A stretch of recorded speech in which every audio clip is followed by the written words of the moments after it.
Today I want to unpack about democracy. I hear so many people and so many influential people saying democracy is a joke, democracy is a lie. But to be honest, I think a democracy, there's nothing wrong with the concept of democracy. There's nothing wrong with democratic means of governing. Democracy is a way of governing. It's probably one of the best on paper, but unfortunately, there are so many challenges that we face in implementing it. The word democracy itself originated from Greek, which says demos, which means people, and kratos, which means power. All right, so which means the power of the people, power in the hands of the people, and there's nothing wrong with that. So as it simply means that the power is in the hands of the people. The leadership is given power by the people. They do not make decisions for the people without the people's consent. So it means the people are the ones who make the decisions. But because it's not practical for everybody to be on the table when decisions are being made, we use what is called representative democracy, which means we elect someone to represent us so that they can make decisions on our behalf, which is our politicians, our useless MPs, and so forth, so that they can sit down and convene and make decisions on our behalf. We have given up our power, trusted them with our power, with the mandate of making decisions on our behalf, trusting that they will make the best decisions for us.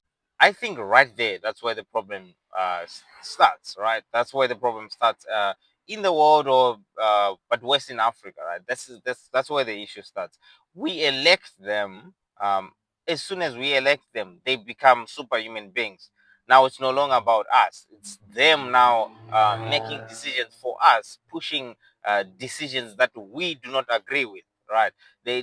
That's where the misunderstanding of the democratic concept loses value. Right? That's why we think it doesn't work because these people that we elect, and some of them, if you look at uh, we in so many countries in Africa, democracy is just democracy on paper, right? I mean, you can never call Robert Mugabe that Robert Mugabe was a democratic leader. It's impossible.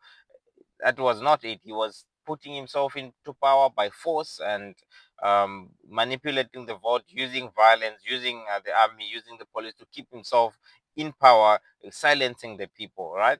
So that's when we start having issues with the word democracy. Secondly, the other issue why we have the issues with democracy is because the West, the police of the world, right?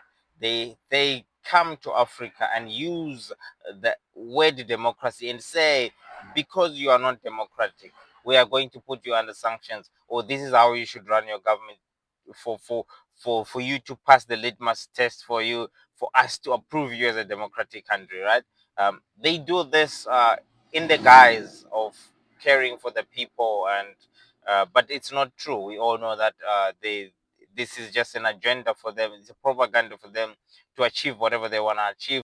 And one thing that I would like to say, we ought to be careful, to be very, very careful what we ask for, because what is the alternative to democracy? If you say democracy is a joke, what is the alternative to democracy? Remember, we already have a big challenge with leaders in Africa, with uh, tyrants who don't want to give up power, tyrants who are ruling for themselves, tyrants who are corrupt, tyrants who are not saving the people, who are not saving their mandate.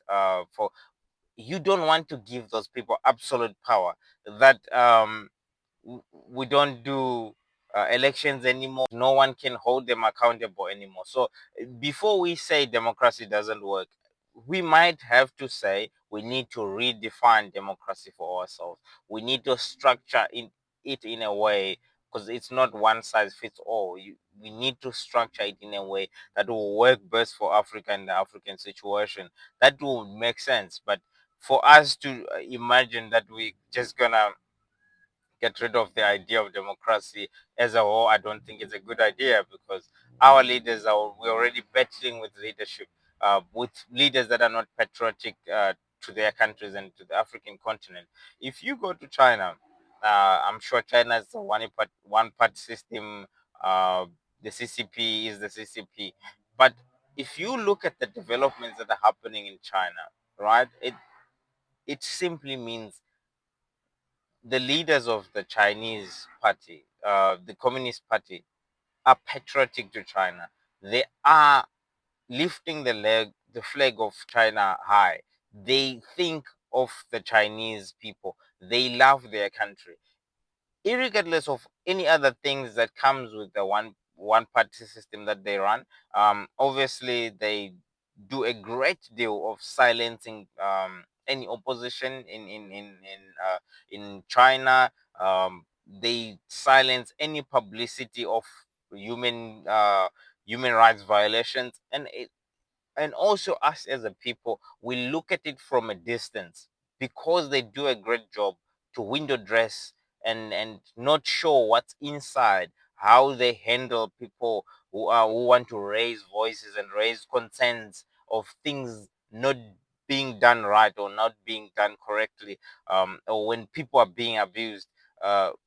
We don't see it, right? We don't see it, so we think it works. That's why we be like, the democracy doesn't work, but maybe the Chinese way of doing things works. We ought to be careful for what we ask for. We ought to study it very closely and see how we can copy and learn some of the methods that the Chinese implement in their form of governance.